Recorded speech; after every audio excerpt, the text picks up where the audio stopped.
الحمد لله الذي ذي المن والنوال والصلاة والسلام على صاحب الجود والكرم والجمال وعلى آله وأصحابه الذين أولي الفضل والكمال أما بعد فأعوذ بالله من الشيطان الرجيم بسم الله الرحمن الرحيم وَأَمَّا مَنْ خَافَ مَقَامَ رَبِّهِ وَنَهَى النَّفْسَ عَنِ الْهَوَى فَإِنَّ الْجَنَّةَ هِيَ الْمَأْوَى آمَنْتُ بِاللَّهِ صدق الله العظيم وقال رسول الله صلى الله عليه وسلم اللهم بارك لنا في رجب وشعبان وبلغنا رمضان آمنت باللہ صدق اللہ العظیم وصدق رسولہ النبی الکریم ونحن علی ذلک لمن الشاہدین والشاکرین والحمد للہ رب العالمین۔ انتہائی واجب الاحترام بزرگان دین اور نوجوان ساتھیوں، شعبان المعظم کا یہ پہلا جمعہ ہے۔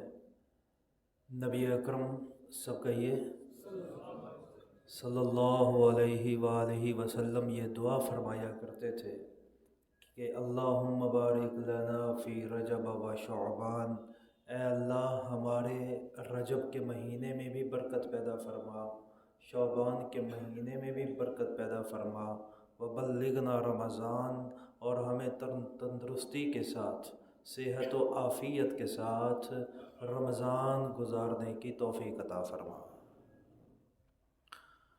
روایت میں آتا ہے کہ رجب، شعبان اور رمضان کو دیگر مہینوں پر فضیلت حاصل ہے۔ ایک روایت میں آتا ہے رجب کو دیگر تمام مہینوں پر ویسے ہی فضیلت حاصل ہے جیسے اللہ کی کتاب قرآن مجید کو دیگر کتابوں پہ فضیلت حاصل ہے، اور شعبان کے مہینے کو دیگر مہینوں پر ویسے ہی فضیلت حاصل ہے جیسے جناب رسول اللہ صلی اللہ علیہ وآلہ وسلم کو تمام انبیاء پہ فضیلت حاصل ہے، اور رمضان کے مہینے کو دیگر مہینوں پہ وہی فضیلت حاصل ہے جو خود اللہ رب العزت کو تمام مخلوقات پہ حاصل ہے۔ تو ہم شعبان کے مہینے میں موجود ہیں۔ کئی ہمارے اندر رہنے والے ہمارے عزیز و اقربا، ہمارے دوست احباب ایسے ہوں گے جو پچھلے سال شعبان میں تھے اور اس سال شعبان میں نہیں ہے۔ رمضان کا مہینہ اس کے متصل بعد آنے لگا ہے۔ کئی ہمارے جاننے والے، ہماری پہچان والے ایسے بھی تھے جو پچھلے شعبان اور رمضان میں موجود تھے اور آج کے وقت میں موجود نہیں۔ اللہ رب العزت نے کچھ مہینے، کچھ دن، کچھ راتیں ایسی ہمیں عطا فرمائی ہیں کہ اگر ان مہینوں میں، ان دنوں میں، ان راتوں میں اللہ رب العزت کی عبادت کر لی جائے اور دھیان اللہ کی طرف کر لیا جائے تو اللہ رب العزت سارے سال کی عبادت کا ثواب عطا فرما دیتے ہیں۔ ان میں سے شعبان المعظم کا یہ مہینہ ہے، بالخصوص شعبان المعظم کے نصف کی رات، لیلۃ النصف من شعبان، شعبان کی 15ویں رات۔ روایت میں آتا ہے کہ شعبان کی 15ویں رات کو اللہ رب العزت آئندہ سال کے رزق کے فیصلے فرماتے ہیں، زندگی اور موت کے کیا فرماتے ہیں جی؟ فیصلے فرماتے ہیں۔ ویسے تو یاد رکھیے ہر چاند کے مہینے کی 13، 14 اور 15 تاریخ کو روزہ رکھنا سنت ہے۔ ہر چاند کی 13، 14 اور، کیونکہ ان تاریخوں میں چاند بڑا ہوتا ہے اس لیے راتیں سفید ہوتی ہیں، اور ان راتوں کے جو دن ہوتے ہیں انہیں کہا جاتا ہے ایام بیض، بیض معنی سفید، یعنی سفید راتوں والے دن نبی اکرم صلی اللہ علیہ وسلم ہر چاند کے مہینے کی 13 کو، 14 کو اور 15 کو روزہ رکھا کرتے تھے، لیکن 15 شعبان کے روزے کی نبی اکرم صلی اللہ علیہ وسلم نے خصوصی طور پر تعلیم فرمائی ہے اور فرمایا کہ اللہ رب العزت 15 شعبان کی رات کو جب میری زندگی اور موت کا فیصلہ لکھنے لگیں کہ اگلے سال تک میں زندہ رہوں گا یا زندہ نہیں رہوں گا، تو میں چاہتا یہ ہوں کہ اس وقت میں روزے کی حالت میں ہوں۔ تو 15 شعبان کے روزے کو یقینی بنایا جائے، رزق کا فیصلہ ہو تو ہم روزے کی حالت میں ہوں، عمر کا فیصلہ ہو تو ہم روزے کی حالت میں ہوں۔ لا الہ الا اللہ۔ 15 شعبان روزہ رکھنا سنت ہے، مسنون ہے۔ حضرت علی رضی اللہ تعالیٰ عنہ راوی ہیں، فرماتے ہیں کہ نبی اکرم صلی اللہ علیہ وسلم نے فرمایا کہ ویسے تو اللہ رب العزت ہر رات، اللہ رب العزت ہر رات کے تہائی حصے میں، آخری تہائی حصے میں، یعنی وقت تہجد، اللہ رب العزت کی رحمت آسمان دنیا پہ جلوہ افروز ہو جاتی ہے۔ یعنی وہ آسمان جو دنیا سے ملا ہوا ہے، وہ آسمان جو ہمیں نظر آتا ہے، حالانکہ اس آسمان سے اوپر بھی کیا ہے جی؟ آسمان ہے، ملائے اعلیٰ ہے، اور آسمانوں سے اوپر پھر اللہ رب العزت کا عرش اولا ہے۔ آپ کی کائنات تو کسی ایک کہکشاں کو بھی پوری طرح ایکسپلور نہیں کر سکے، یہ آسمانوں تک کہاں جائے گی، پھر آسمانوں سے اوپر کہاں جائے گی؟ یاد رکھیے، جہاں تک انسان کے حواس خمسہ کی انتہا ہوتی ہے، جہاں تک انسان کی حواس خمسہ کیا ہوتی ہے جی؟ حواس خمسہ سے مراد آپ کے دیکھنے کی حص ہے، سونگھنے کی حص ہے، چکھنے کی حص ہے، سوچنے کی حص ہے، اور چھونے کی حص ہے۔ یہ حواس خمسہ پہ جہاں پر انسان کے حواس خمسہ کیا ہوتی ہے جی؟ انتہا۔ وہیں سے انسان کی عقل کی ابتدا ہوتی ہے، کہ عقل پھر وہاں سے ایکسپلور کرنا شروع کرتی ہے۔ مثلاً حواس خمسہ ہمارے جا رہے ہیں اس دیوار تک، میری قوت باصرہ دیوار کو دیکھ سکتی ہے، لیکن دیوار کے پیچھے کیا ہو رہا ہے اسے میری آنکھیں دیکھ نہیں سکتی۔ لیکن دیوار کے پیچھے سے مجھے دھواں نظر آئے تو پھر میری عقل کی ابتدا وہاں سے ہوگی، کہ اب میں دماغ سے سوچوں گا کہ دیوار کی اس طرف آگ لگی ہے، جس کی وجہ سے کیا آ رہا ہے۔ تو جہاں تک حواس خمسہ کی اپروچ ہو، وہاں تک عقل اپنے آپ کو مصروف کرتی ہی نہیں ہے، عقل کام نہیں کرتی۔ عقل وہیں سے ابتدا کرتی ہے اپنی، جہاں پہ حواس خمسہ کی پہنچ ختم ہو جائے، جہاں پہ پھر عقل کی پہنچ ختم ہو جائے، وہاں سے وحی کی ابتدا شروع ہوتی ہے جی۔ قرآن و سنت کی ابتدا کہاں سے ہوتی ہے جی؟ جہاں پہ عقل کی بھی کیا ہو جائے، انتہا ہو جائے۔ تو ہماری عقلیں کہاں ادراک کر سکتی ہیں اس کائنات کا جسے اللہ رب العزت نے بنایا ہے، بنا کے سجایا اور سنوارا ہے۔ تو آسمان دنیا پر ہر رات اللہ رب العزت وقت تہجد اپنی رحمت کی تجلیات کے ساتھ نزول فرماتے ہیں، اور یہ اعلان فرمایا جاتا ہے کہ کوئی ہے روزی مانگنے والا، حل من مسترزق فارزق لہ، کوئی روزی مانگنے والا روزی مانگے، فارزق لہ، تو میں اس کی روزی کے دروازوں کو کشادہ کر دوں۔ حل من مستغفر فاغفر لہ، کوئی ہے گناہوں کی بخشش مانگنے والا جو دامن پھیلائے اور میں اس کے گناہوں کو معاف کر دوں۔ لیکن جب 15 شعبان کی رات آتی ہے تو وقت تہجد سے نہیں، بلکہ ادھر دنیا کی رحمت کا، دنیا کے آسمان کا سورج غروب ہوتا ہے، اور ادھر اللہ کی رحمت کا سورج آسمان دنیا پہ طلوع ہو جاتا ہے مغرب کے وقت ہی، تہجد کا وقت نہیں بلکہ مغرب کے وقت سے اللہ رب العزت آسمان دنیا پہ اپنی رحمت کو جلوہ افروز فرما دیتے ہیں، اور مغرب کے وقت سے ہی 15 شعبان کی رات کو یہ اعلان شروع ہو جاتا ہے، حل من مستغفر فاغفر لہ، حل من مسترزق فارزق لہ، کوئی بخشش مانگنے والا اس کے گناہوں کو معاف کر دوں، کوئی روزی بڑھانے کی تمنا کرنے والا اس کی روزی کو فراخ کر دوں۔ تو چاہیے یہ کہ جب ہماری مغفرت، ہمارے رزق اور ہمارے آئندہ سال کے زندہ رہنے اور نہ رہنے کا فیصلہ کیا جائے تو ہم یا تو اللہ کی عبادت کے لیے مصلی پر ہوں یا پھر روزے کی حالت میں ہوں، تو اس بات کو یقینی بنایا جائے۔ اس حوالے سے دوسری اہم بات یہ سماعت فرما لیجئے کہ 15 شعبان کی رات ہے، آگے رمضان کا مہینہ ہے، شعبان کا مہینہ ہے۔ ویسے بھی نبی اکرم صلی اللہ علیہ وسلم شعبان میں جس کثرت سے روزے رکھتے تھے اتنی کثرت سے روزے کسی اور مہینے میں نہیں رکھتے تھے۔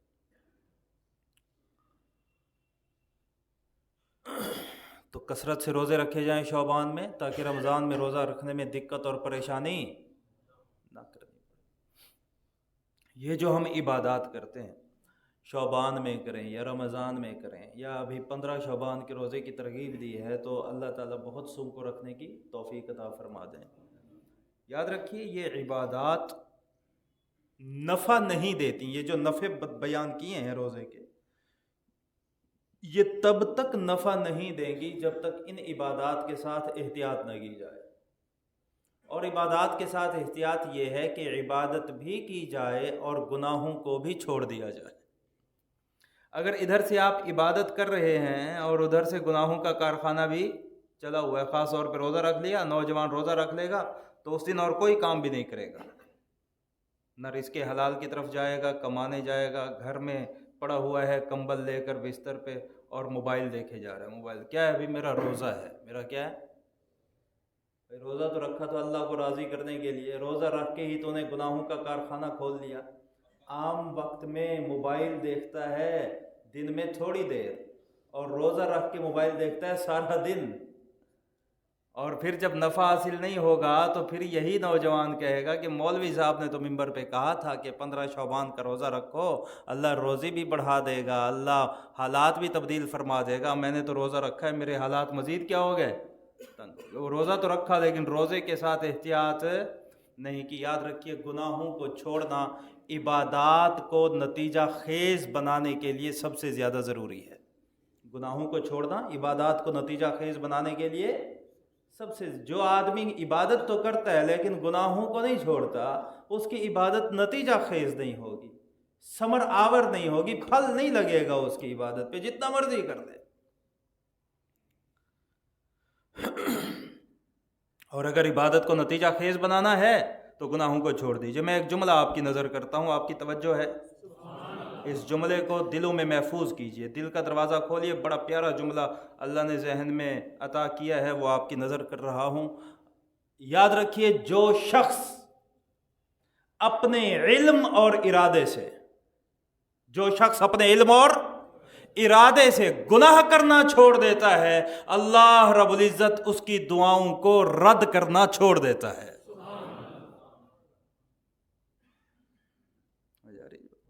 اور جو شخص اپنے علم اور ارادے سے گناہوں کو چھوڑ کر نیکی کو قبول کرنے والا بن جاتا ہے، اللہ رب العزت بھی اس کی دعاؤں کو قبول کرنے والا بن جاتا ہے۔ آپ بڑی بڑی کتابیں پڑھتے ہیں جی، مستجاب الدعوات بننے کا وظیفہ بتاتے ہیں، یہ وظیفہ پڑھو تو کیا بنیں گے؟ مستجاب الدعوات۔ اچھا، یہ وظیفے کے حوالے سے میں کئی مرتبہ آپ کو بتا چکا ہوں۔ یہ جو وظیفہ آپ کے ذہنوں میں ایک تصور ہے، وظیفہ وظیفہ، یہ کیا ہے؟ کیا تسبیح گھمانے کا نام وظیفہ ہے؟ آپ ہم سے پوچھتے ہیں نا ہر جمعے آ کے، مجھے تو تقریباً ہر جمعے جو ملتا ہے کوئی نہ کوئی وظیفہ، کوئی رشتہ نہیں ہو رہا وظیفہ، بیماری ہے تو، تنگی ہے تو۔ ہماری بر صغیر کی قوم وظیفوں کے پیچھے ایسی پڑی ہوئی ہے کہ اللہ مان الحفیظ۔ اصل میں نفسیاتی ایک سائیکولوجیکل ایشو ہے، وہ یہ ہے کہ ہم چاہتے ہیں کہ ہمیں کرنا کچھ بھی نہ پڑے اور دھندے سارے کیا ہو جائیں؟ سیدھے ہو جائیں، کرنا کچھ بھی نہ پڑے۔ اب ہاتھ میں تسبیح رکھنا اور اسے گھماتے رہنا اور ایک لفظ یا دو لفظ پڑھتے رہنا، یہ بڑا آسان سا کام ہے، تو اس لیے ساری دنیا کس کے پیچھے لگی ہوئی ہے جی؟ وظیفوں۔ یاد رکھیے وظیفہ کا جو وظیفہ عربی کا لفظ ہے، بولیے کس کا لفظ ہے؟ وظیفہ کا لغوی معنی ہے ذمہ داری۔ وظیفہ کا لغوی معنی کیا ہے؟ تسبیح گھمانا نہیں، بلکہ کیا؟ ذمہ داری۔ وظیفہ یہ ہے کہ آپ ذمہ داری کے ساتھ کوئی کام کرنے لگ جائیں، گناہ چھوڑ دیں ذمہ داری کے ساتھ۔ کہتے ہیں جی گناہ کیسے چھوڑیں؟ بس چھوڑ دو۔ زہر چھوڑنے کے لیے بھی طریقہ پوچھتا ہے کوئی بندہ؟ جب زہر چھوڑنے کے لیے طریقہ نہیں پوچھا تو گناہ چھوڑنے کے لیے طریقہ کیوں پوچھتے ہو؟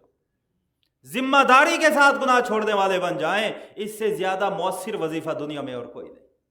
اللہ حاجات بھی پوری فرما دیں گے، دعائیں بھی قبول فرما لیں گے، مسائل کو بھی اللہ حل فرما دیں گے۔ تو گناہ چھوڑ دینا، تقوی اختیار کرنا۔ اللہ رب العزت فرماتے ہیں وَأَمَّا مَنْ خَافَ مَقَامَ رَبِّهِ، جو شخص اپنے رب کے آگے کھڑا ہونے سے خوف زدہ ہو گیا، وَنَهَى النَّفْسَ عَنِ الْهَوَىٰ، اور اس نے اپنے نفس کو، اس کی خواہشات کو